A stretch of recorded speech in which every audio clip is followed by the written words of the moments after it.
Delete everything. My hands shake as I stare at my phone, at the hundreds of messages between me and Nate that destroyed my relationship with Liam. One click and they'll be gone, but the damage is already done. Liam's words still ring in my ears. I want you out of my house by tomorrow evening. Don't make this harder than it needs to be. 3 years of love, life, and what I thought was building a future together, all destroyed because I couldn't control my jealousy. Because I had to prove something. Because I had to win. You probably think I'm crazy, right? That I'm just another psycho girlfriend who couldn't handle her man having female admirers. Maybe you're right. But let me tell you how it all happened, how a normal, educated woman managed to destroy the best thing in her life, through her own insecurity and need for control. It started at the University of Michigan 4 years ago. I was finishing my accounting degree, focused on graduating with honors and landing a good job. Romance wasn't even on my radar until that day in the library when I first saw Liam Carter. He was sitting cross-legged on the floor in the art section, completely absorbed in a massive book about Renaissance sculpture. His dark hair kept falling into his eyes as he sketched something in a notebook balanced on his knee. There was a smudge of clay on his white t-shirt and his hands. God, his hands. Strong, elegant fingers that could transform lifeless materials into breathtaking art. I didn't know that then, of course. All I knew was that I couldn't stop staring at those hands. I pretended to browse nearby shelves while stealing glances at him. He was already somewhat famous on campus.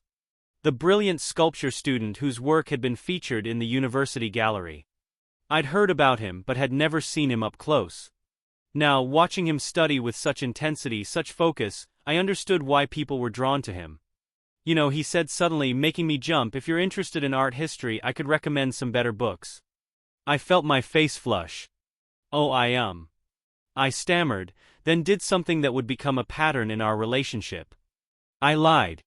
Actually, I was looking for books on financial accounting. He raised an eyebrow, glancing pointedly at the art history section. In the art section, I got lost in thought. I said quickly, final stress, you know. His expression softened and he smiled. That smile. It changed his whole face, created little crinkles around his eyes that I would later trace with my fingers during lazy Sunday mornings. I know the feeling. Liam, by the way. Emily. I managed to reply, my heart racing. Then, seizing the opportunity, would you really recommend some art books? I mean, I don't know much about art, but I'd love to learn. Looking back now, I can see how calculated that response was. I didn't care about art books. I cared about having an excuse to talk to him again. But Liam's face lit up at my apparent interest in his passion, and before I knew it, we were sitting on the floor together, and he was showing me his favorite pieces in the book. See how Michelangelo approaches the human form, he said, his finger tracing a line in the book. He believed the figure was already inside the marble, waiting to be released. The sculptor's job was just to chip away everything that wasn't part of that figure. I nodded, pretending to understand, but really just watching his face as he talked. He was so passionate, so alive when he discussed art. I wanted him to look at me that way. That chance meeting became the first thread in what I thought would be an unbreakable bond. But I wasn't content to let things develop naturally. No, I had to take control, make sure he wouldn't slip away. I started showing up at the campus coffee shop, where I'd learned he studied between classes. I joined the Art Appreciation Club, despite knowing nothing about art. I even changed my usual route to classes to pass by the sculpture studio. Emily, my friend Sophia, caught me one day as I was casually walking past the studio for the third time that afternoon. What are you doing on this side of campus? Sophia Martinez, my best friend since freshman year, and though I didn't realize it then, my future nemesis. She was everything I wasn't, naturally confident, effortlessly stylish, and completely comfortable in her own skin. She took one look at me, then at the studio where Liam was visible through the window, working on a piece, and understood immediately. Oh my God, she said, her perfect eyebrows rising. You're stalking Liam Carter. I'm not stalking him, I protested, though my face grew hot. I'm just taking an interest in art. Sophia laughed, but not unkindly. Honey, you cried during our mandatory art appreciation class, because you couldn't tell the difference between Monet and Manet. This isn't about art. She was right, of course, it wasn't about art. It was about the way Liam's hands moved when he worked, about the intensity in his eyes when he talked about his passion, about the quiet confidence he carried that made everyone stop and notice when he entered a room. My strategic positioning worked, sort of. Liam started to recognize me, to expect me. We'd chat about art, about life, about our dreams. He told me about growing up in a small town in Wisconsin, about the high school art teacher who first recognized his talent, about his dreams of having his own gallery someday. I found myself falling harder with each conversation, even though I barely understood half of what he was saying about his work. But Liam was cautious. I later learned he'd been hurt before by a gallery owner's daughter who'd seen him as a stepping stone to the art world rather than a person. So when I finally worked up the courage to ask him out, he hesitated. "Emily," he'd said, running his hand through his hair in that way that made my stomach flip, "I'm not sure that's a good idea. You're great." But that's when I made my first major manipulation. I'd learned enough about him by then to know which buttons to push. "It's fine," I said, my voice trembling perfectly. "I understand. I thought finally someone saw me as more than just the boring accounting girl, but I guess I was wrong. I'll just go back to being invisible." I turned to leave, making sure he caught the glint of tears in my eyes. I'd made it halfway across the quad when he caught up with me. "Wait," he said, grabbing my arm gently. "I'm sorry. I didn't mean to hurt you. Maybe we could get coffee sometime." I remember the triumph I felt in that moment, even as I turned to him with a watery smile. "I'd like that." That first coffee date turned into dinner, which turned into movie nights and long walks around campus. Liam was different from any guy I'd dated before. He was thoughtful, passionate, and incredibly talented, but he was also private, sometimes to the point of being mysterious. "Why don't you ever post about us on social media?" I asked one night about a month into our relationship. We were curled up on his studio couch, watching him work on a small clay model. He glanced up from his work, those clever hands pausing. "I prefer to keep my private life private. Social media is just noise. It's not real." "But don't you want people to know we're together?" He set down his tools and looked at me properly. "The people who matter know we're together. Why isn't that enough?" I couldn't explain it then. How I needed the world to see that someone like him had chosen someone like me. How I needed that validation, that proof that I was special enough to be with the talented, mysterious Liam Carter. When he still seemed hesitant to fully commit after a few months, I pulled out the big guns. I let him accidentally find me sitting on the roof of the art building one night, legs dangling over the edge, staring into the darkness. "Emily." His voice was full of concern. "What are you doing up here?" I turned to him with tears streaming down my face. I'd been practicing crying on command for weeks. Sometimes I feel so alone," I whispered. Like maybe it wouldn't matter if I just disappeared. The manipulation worked better than I'd expected. Within minutes he was holding me, promising he wouldn't let anything happen to me, that he'd be there for me. We became official that night, and I felt like I'd won the lottery. But Sophia wasn't impressed when I told her about it the next day. "You manipulated him," she said bluntly, stirring her cappuccino. "That's not how you build a healthy relationship, Em." "I did not." I protested. "I just helped him realize his feelings for me." Sophia shook her head. "By making him think you were suicidal. That's messed up and you know it." "You're just jealous," I snapped, "because I got the guy everyone wants." She looked at me for a long moment, then said quietly, "No, honey, I'm worried because you got the guy everyone wants, and now you're terrified of losing him." I stormed out of the coffee shop, but her words stuck with me. Was she right? Was I really that insecure? But I pushed those thoughts aside. I had Liam now, and that was all that mattered. My parents weren't thrilled when I moved in with him after his graduation. "You barely know him," my mother argued during one of our weekly phone calls, "and artists aren't exactly known for their stability." "He's different, Mom," I insisted. "He's already selling pieces, he's got a show coming up at the Anderson Gallery, and what happens when he becomes famous?" she asked, "when he's surrounded by sophisticated art people who understand his work. Will you still feel secure then?" Her words were like tiny daggers, hitting all my insecurities, but I ignored them. I was different, special. Liam loved me. Living together was both wonderful and terrifying. Wonderful because I got to wake up next to him every morning, watch him work in his home studio, be part of his daily life. Terrifying because I could see all the ways I might lose him. The women at his gallery openings were the worst. They'd gather around him, touching his arm, laughing at his jokes, asking intelligent questions about his artistic process.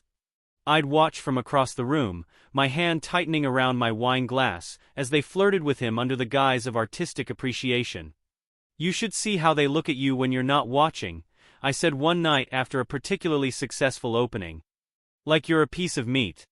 Liam sighed as he loosened his tie. "They're looking at the art. Emily, that's their job. They're gallery owners and collectors." "Oh please," I scoffed.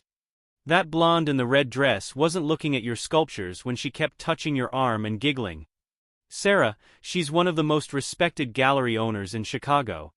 She just bought 2 pieces for her winter collection. Is that why you let her hang all over you? For the sales?" He stopped what he was doing and looked at me. "What's really bothering you, Emily?"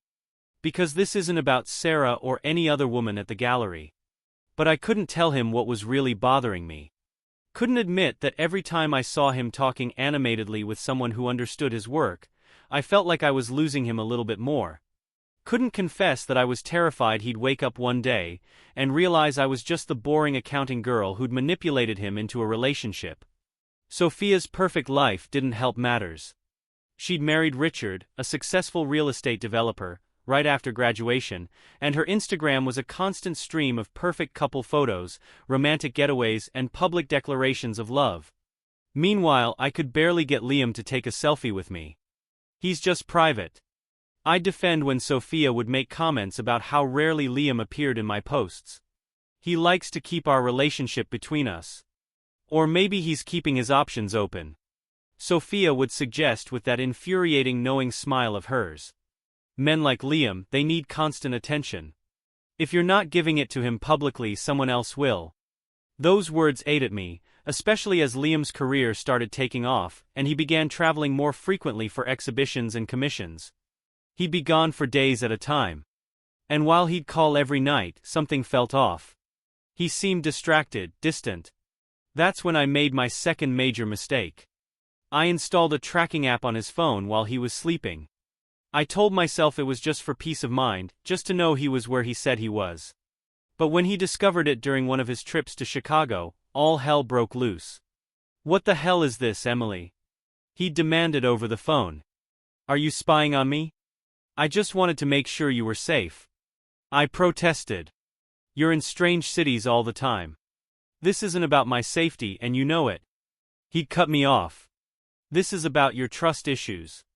We've talked about this. I can't be in a relationship without trust." He was right, of course. We had talked about it. Multiple times. My constant need for reassurance, my jealousy, my attempts to control this social media presence. They'd all led to arguments. But somehow, we'd always moved past them.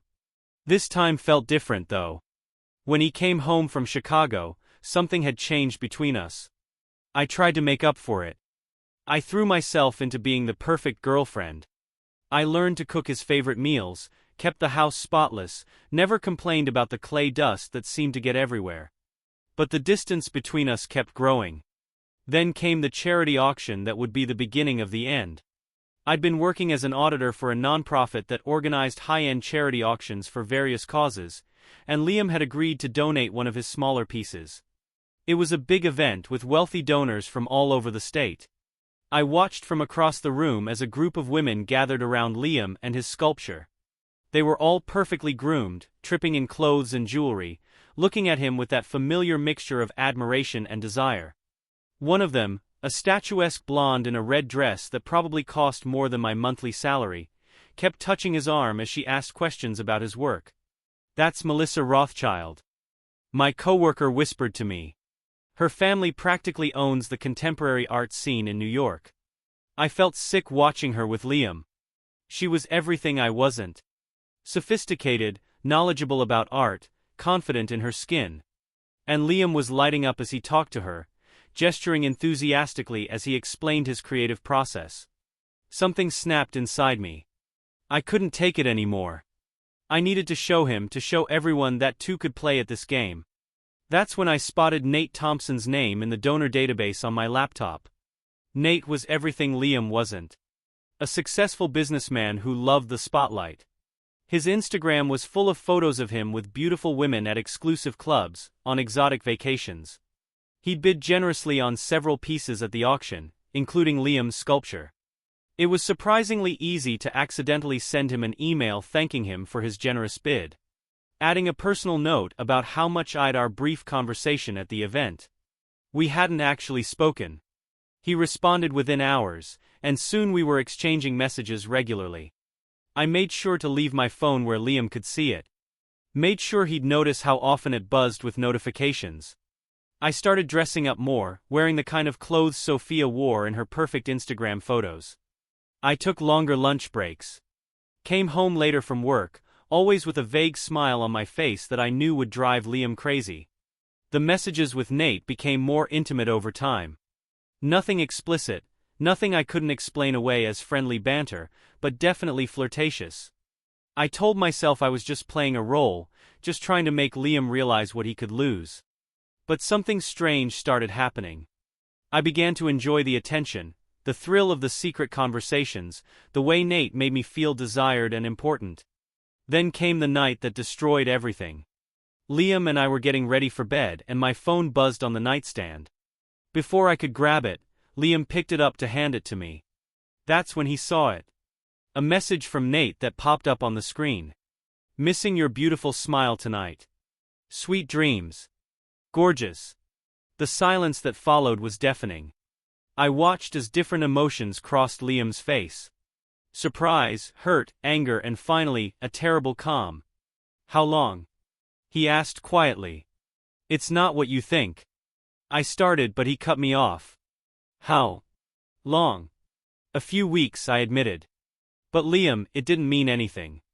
I was just what?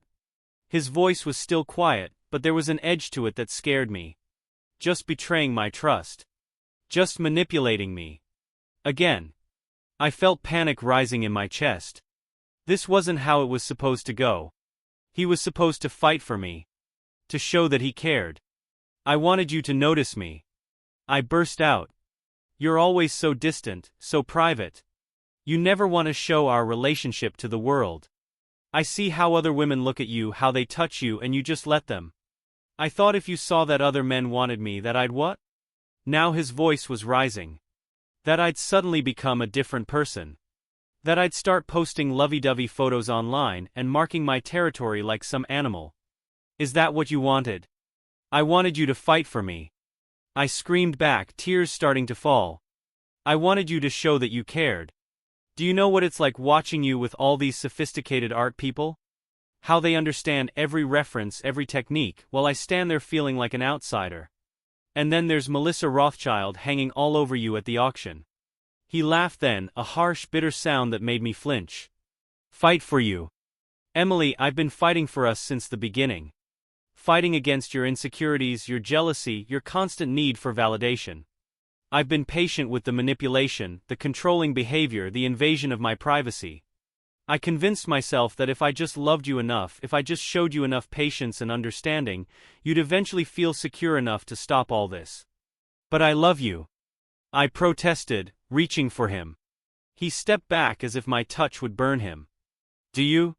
He asked quietly. Because from where I'm standing, you don't love me. You love the idea of me. You love being able to tell people you're dating an artist, showing me off at events, proving something to Sophia and everyone else. But you've never actually loved me for who I am. The words hit me like physical blows. That's not true. I whispered, but even as I said it, doubt crept in. When was the last time I'd actually asked him about his work because I was interested, not because I was checking who he was talking to? When had I last supported his need for privacy instead of fighting against it? He ran his hands through his hair, a gesture I'd once found so endearing, but now seemed filled with frustration and defeat. Remember when I got that commission for the Chicago Public Library? You didn't ask a single question about the piece itself. All you wanted to know was who else would be at the unveiling, and whether I'd be working with any female assistants. Because I was scared, I shot back. You were going to be gone for weeks, surrounded by people who understand your world in ways I never could. And then I saw how you lit up talking to Melissa about your work.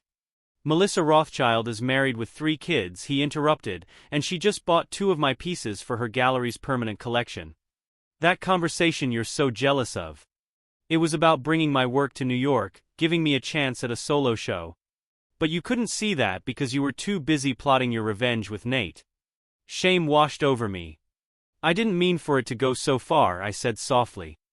The messages with Nate, they started as just a way to make you jealous. But then you liked the attention he finished for me. You liked having someone who would play your games, who would give you the public validation you're so desperate for. Did you ever stop to think about what that says about you? About us? I sank down onto the bed, suddenly exhausted. I can fix this, I pleaded. I'll delete Nate's number. I'll stop checking your phone. I'll be better, I promise. That's the problem. Emily, you're always promising to be better, but you never actually try to be better. You just find new ways to manipulate and control. I can't live like this anymore. I won't. What are you saying? I asked, though I already knew the answer. The calm certainty in his eyes told me everything. I'm saying I want you to leave, he replied, his voice now devoid of emotion. I'll sleep in the studio tonight. I want you out of my house by tomorrow evening. Liam, please. I begged, reaching for him again. We can go to counseling. I'll work on my issues. Just don't throw away 3 years. He stepped back from my touch again. 3 years of what, Emily? 3 years of manipulation. Of jealousy. Of you constantly testing me and playing games. That's not love. That's control. And I'm done. And you know that very well, Liam said, his voice cold and harsh. It's about your trust, Emily. Or rather, about your complete lack of trust. I opened my mouth to argue, but nothing came out. He was right. Of course he was right. But instead of admitting it, I doubled down. If you had nothing to hide, why does this bother you so much? That's it, he said, his voice trembling with barely contained anger. I'm done. I'll be home tomorrow. And we need to have a serious conversation about our future. Or if we even have one. The rest of the night was a blur of panic and self-pity. My mind raced with all the worst-case scenarios. I imagined him leaving me, moving on to someone more confident, more artistic, more deserving of him. Someone like that blonde in the red dress. By the time he returned the next day, I had worked myself into a frenzy. As soon as he walked through the door, I threw my arms around him, sobbing. I'm sorry, I whispered. I was wrong. I just love you so much, Liam. I can't lose you. He stood stiffly in my embrace, not returning it. When he finally pulled back, his face was unreadable. Emily, we need space, both of us. You need to work on your insecurities, and I need to figure out if I can be in a relationship where I'm constantly being doubted. The words hit me like a physical blow. Space. I wanted to scream at him, beg him to stay, promise to change. But something in his tone told me it was too late for promises. How long? I asked, my voice small. A few weeks. Maybe longer, he said. I'll stay at a friend's place while you figure out what you want. And just like that, he was gone. The next few weeks were torture. I replayed every moment of our relationship. Every fight. Every mistake. Wondering where I'd gone wrong. The apartment felt empty without him, a constant reminder of my failure. I threw myself into work, trying to ignore the pain. But it was everywhere. In the photos on my phone. In the books on our shared shelves. In the half-finished sculpture he'd left in the corner of the living room. Desperate for advice, I turned to the internet. I created an anonymous account on a popular relationship forum and poured out my story, sparing no detail. The responses were brutal. You manipulated him from the start, one commenter wrote. Did you really think a relationship built on lies and control could last? He's better off without you, said another. You need therapy, not a boyfriend. But amidst the criticism, there were also messages of support. People shared their own stories of insecurity and how they'd overcome it. They recommended books, therapists, and self-help groups. One woman wrote, *, it's not too late to change, Emily. But you have to do the work. For yourself, not for him. Asterisk. That comment stuck with me. I realized then that I'd spent so much of my life trying to control everything. My image, my relationships, even Liam. That I'd stopped to figure out who I was without all that. I started therapy the following week. My therapist, Dr. Harper, was a kind but no-nonsense woman who didn't let me off the book. "You've been so focused on being what you think others want you to be," she said during one session, "that you've lost sight of who you really are. Let's start with a simple question. What makes you happy, Emily?" I didn't have an answer. Over the next few months I worked hard to find that answer. I picked up hobbies I'd abandoned years ago, like painting and yoga. I reconnected with old friends, people I'd drifted away from while obsessing over Liam. And slowly I started to feel like myself again. Or maybe for the first time. Liam and I didn't get back together. When he returned to the apartment to collect his things, he told me he was moving to New York for a new opportunity. We had a long, honest conversation, where we both took responsibility for our parts in the relationship's downfall.